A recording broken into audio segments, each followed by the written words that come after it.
Welcome to episode 2 of the Shadow Speaks podcast with me, Nicholas Malin. We talk about all things shadow work. We talk all things language, breath, healing, transformation, how to build self-worth, how to do the inner work. I'm going to talk about the people pleaser as an archetype, as a persona. I'm going to talk about my people pleasing history. I'm going to tell some stories about my people please and what I do and how I've worked through it and how I have overcome people pleasing aspects, because the people pleaser is quite a destructive part of ourselves. I used to be a massive people pleaser. I still recognize that part in myself, but I've done the work, so to speak, to move beyond the incessant and relentless agreeableness and pleasing of others, because it didn't get me anywhere. And in fact, what we will see is that it actually becomes quite destructive as a personality trait. I would say yes a lot when I meant no. There was this one time, it was only a few years ago, I was staying in a community and one of the elders of the community asked me if I'd like to play some music with him, have a jam with him. And I instantly said yes. And I instantly regretted it. And I gave myself a really hard time for that, because I wanted to be liked. I didn't want to be disliked. I didn't want to be rejected. So I just jumped at the chance. I mean, he was an older man. He was an elder of the community. So there's that dynamic of the little boy in me looking up to an older person, wanting to please them, wanting their love. And I didn't want to. I didn't want to do it. But I said yes, and I did do it. And that really got me thinking, got me really serious about this aspect of myself, that I've had some awareness. I have a decent amount of awareness around my people pleaser, but yet it still has a powerful effect on me. It's an incredibly powerful unconscious influence on my thoughts, my feelings, and my actions. So when I was young, when I was a child, I did things to please my parents, to receive their love. It almost felt, and in many ways it was, that the love that my parents gave me was conditional. It was conditional on me being a good boy, me doing the things that I was supposed to do. And if I wasn't, and I was quite a rebellious little kid, I got myself into trouble, then that love was removed. Now, this is a very potent part, because I believe a lot of men experience this, and it has incredibly destructive consequences. So we have these core basic needs, right? At our fundamental core, we have these 4 fundamental needs. We have a need to be seen, a need to be heard, a need to feel safe to express ourselves, and a need for physical comfort.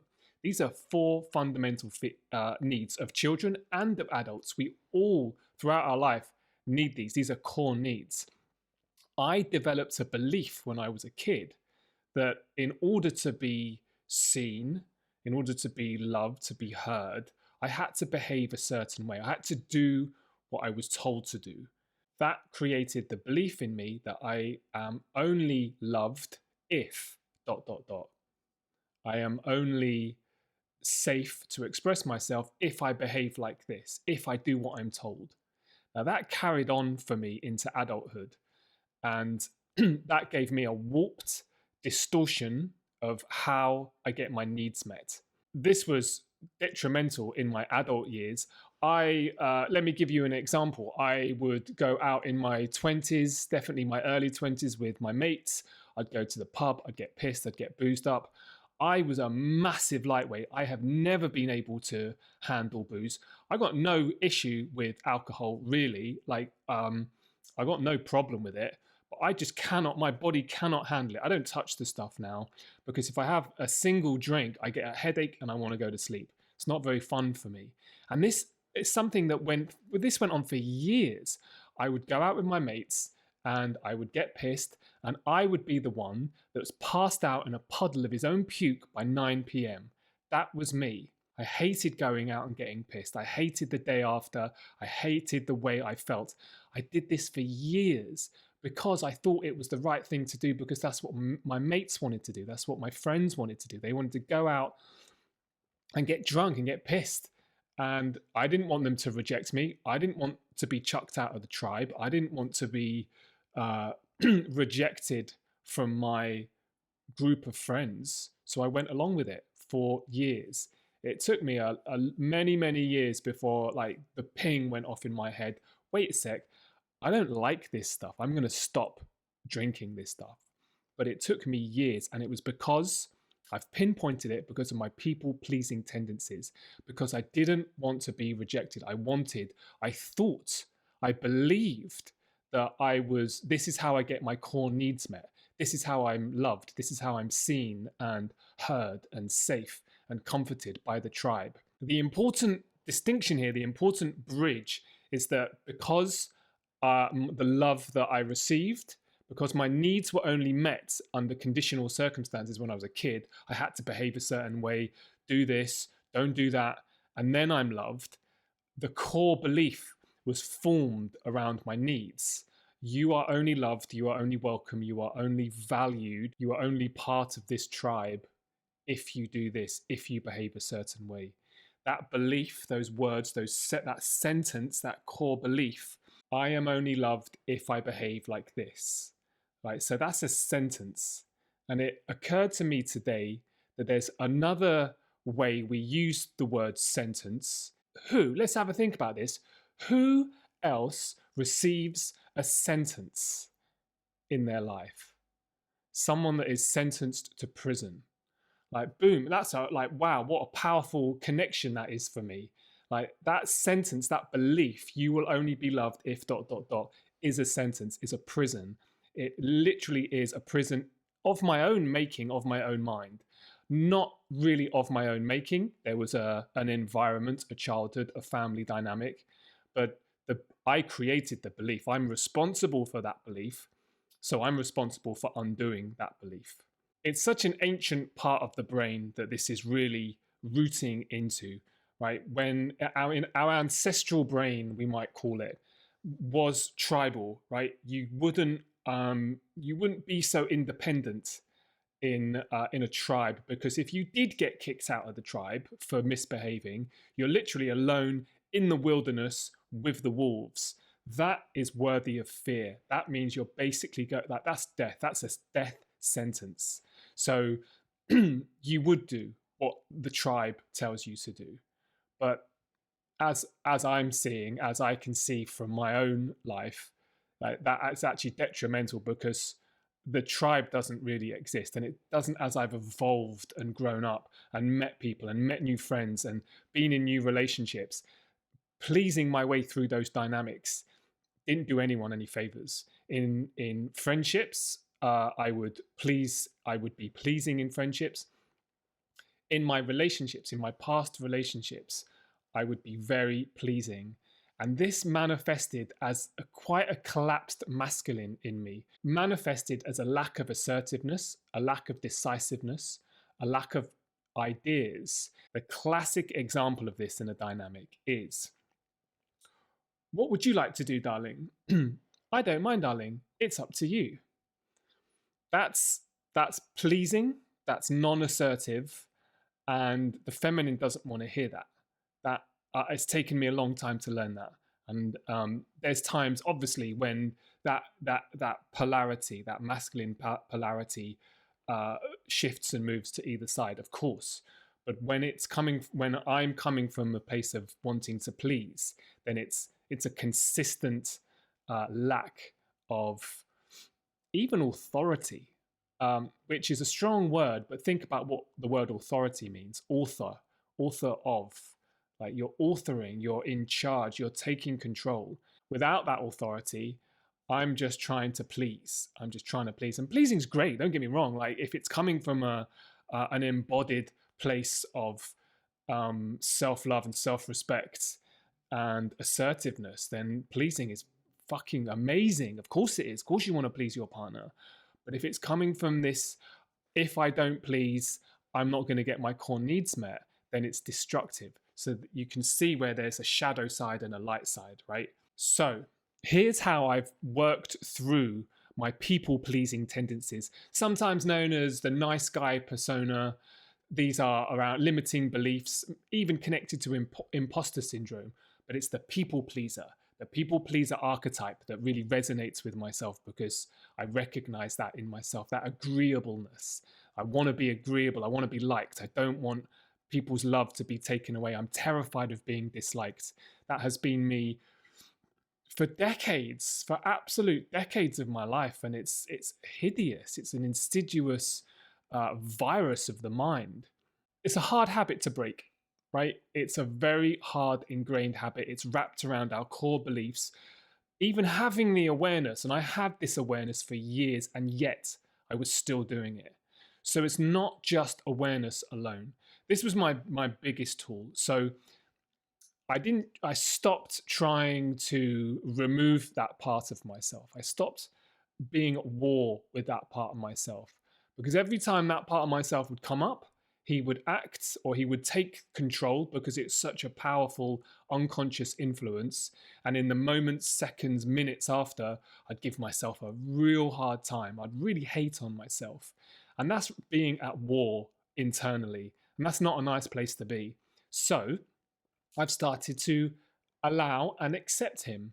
Instead of trying to push him away inside me, now what I do instead is I cultivate a parallel, an equal and opposite persona, an equal and opposite archetype almost, that is confident, self assured, solid in his self worth. But before we get there, in order to get there, I should say, we have to create a little bit of space between the people pleaser arising and the people pleaser taking action. So this is my number one tool. This has worked for me. I use this all the time. When someone comes to me with a request or an opportunity or hey man, do you want to do this? Are you up for this? Do you want to do that? It can be in any context. The first thing I do is take a breath, right? First thing I do is take a breath. The people pleaser rises up in me, really hijacks my entire brain, because it's remember, it's connected to and wrapped around my core need. So this is a super powerful part of my being. First thing I do is take a breath. I'll obviously listen to the person, and I'll always say, hey man, like, thank you, like, give me 24 hours, let me think about it, let me just like work out if that's going to be a right fit. I'll say something to create some space. That's the important thing. Doesn't really matter what it is. Give me 24 hours. I like that. That works in a professional setting, because this is also relevant in work opportunities. There's certainly been times in my life when I said yes to every work opportunity, and I was like just spread too thin. I was all over the place. I was doing a bit of teaching here, a bit of music tuition here, yoga teaching here. It was just crazy. So creating that space first and foremost. Thanks for the opportunity. Thanks, man. I really hear that. That's really cool. That sounds amazing. Give me 24 hours. Give me some time. Right? That way, the people pleaser isn't saying no. That way, the people pleaser can still have that space, that connection to core needs isn't being ripped apart and manipulated in the moment. Create some space. Have a think about it. The best way I have a think about it is just taking a bit of time. Doesn't need long. Like, in that space is the perfect time just to go inwards for a moment and just listen. Like, just listen to what's coming up. Like, listen to the people pleaser and listen to what else is available. It doesn't take long. It can take minutes actually, and the answer is there. Like, if you want to do that or not. I love the idea that it's either a full fuck yes or it's a no. I love that. A full embodied yes. Like, it's lighting up your body and it's like, yes, yes, yes. So again, there's discernment, right? It's not always black and white. It might be a great opportunity. It might be your people pleaser wants to please. Certainly my people pleaser wants to please. So take a bit of moment. It's great if you've got a friend and it's like, hey, can I just bounce this idea off you? I've done that a lot. I'll ask a friend, and within probably 30 seconds of speaking, I know the answer. I don't need someone else's opinion or feedback. I just need that reflection, that opportunity to speak it out loud. And I usually answer my own question. That's definitely happened before. The best, most effective way, of course, is writing it down. So simply write down the opportunity. What is it? What is coming up? How does that make me feel? Is it lighting up my body and my cells and everything's just going and it's like, wow, yeah, this is amazing? Or is it like, nah, I'm not too sure about this? How does it make me feel? Is there anything else I need to know? Maybe there's some data missing, like timescales, the exchange, the commitment, like what's needed of me, what's being asked. Like make sure you've got all the data. That's very important. I also ask different parts of myself. So I allow my head, like what's the rational, logical part of my brain? What does he think? I ask my heart. I give my heart the pen. I give my heart the magic wand to create. And that's usually, I connect my heart space with my inner child, like the joyous, fun, playful, follow your excitement kind of vibe, which is great. It's good to give him a voice. And the head is more rational, logic, thinking about problems, timescales. What does this mean? How does this fit into my version, my vision, if you like? So, and then there's the third one, which I tune into my cock and balls and give them a voice. That's not a sexual decision. That's simply the root core source of my masculine life force. So what's he got to say? Like, that's important too. So I give him the magic wand, I give him the pen, and he answers. And all this can take moments. This can literally, sometimes it's just one words. Fuck yeah, no way, doesn't make me feel good actually, doesn't fit with the plans I had next week. And this whole process can take moments. The ultimate, the most important part is that I give a little bit of space between my people pleaser arising and making the decision.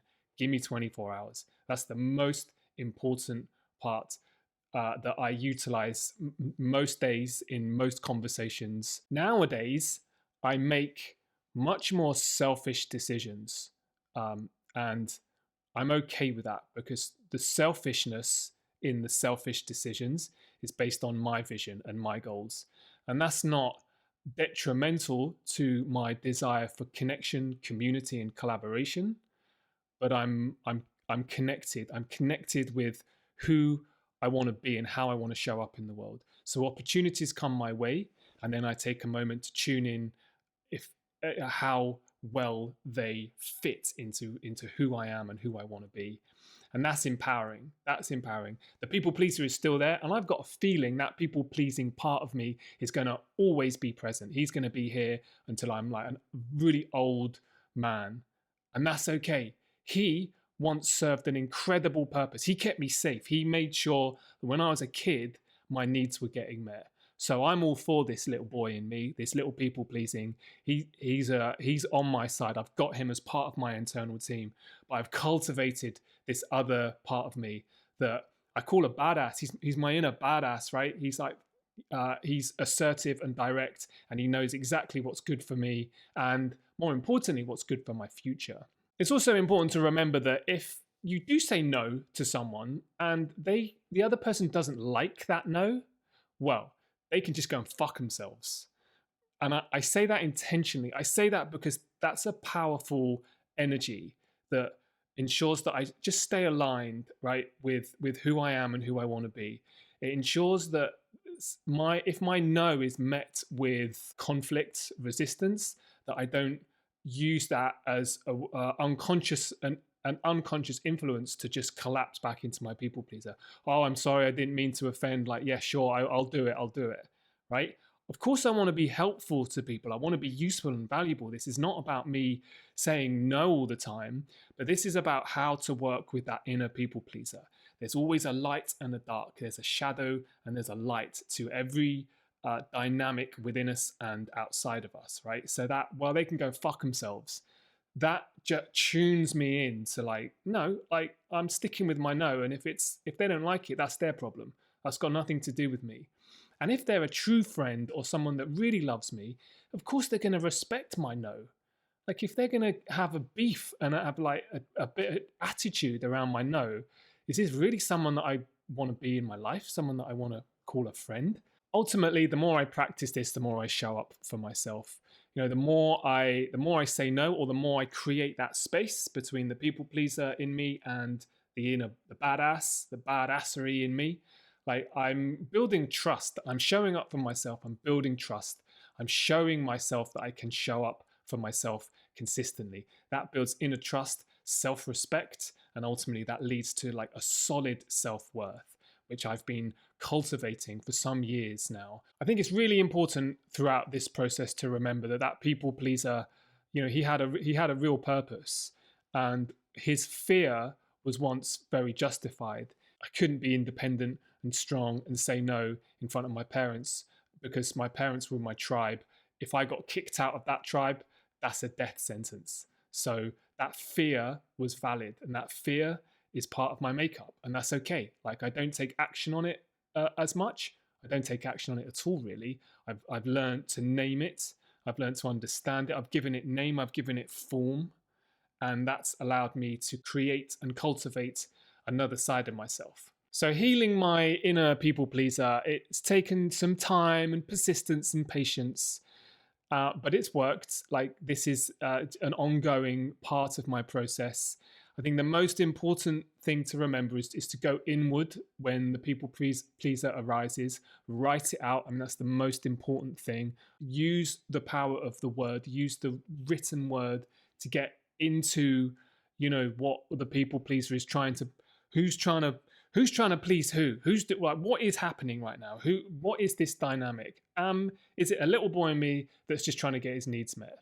Like, just asking those questions and writing them out are incredibly important. And of course, I'm only human. This doesn't always work. This is an art. Life is an art. It takes a little bit of trial and error. Sometimes throughout this process, I've said no and actually, later down the line, somewhat regretted it. And sometimes I've said yes and down the line changed my mind.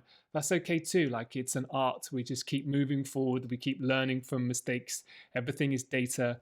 Everything is new information that can then move us forward, onwards, inwards, and upwards. So this is how I've healed my inner people pleaser, by cultivating this like inner badass, this self-confident, self-worthy human adult in me that can get his own needs met through himself and through intentional acts of self-respect ultimately. Let me know in the comments if any of this resonates or works, and please share any of your own tools to help others work through the people-pleasing, Mr. Nice Guy, imposter syndrome, and all the negative limiting beliefs that are in our shadow and causing these unconscious influences on who we want to be day to day. Thanks for tuning in. I'll see you next time.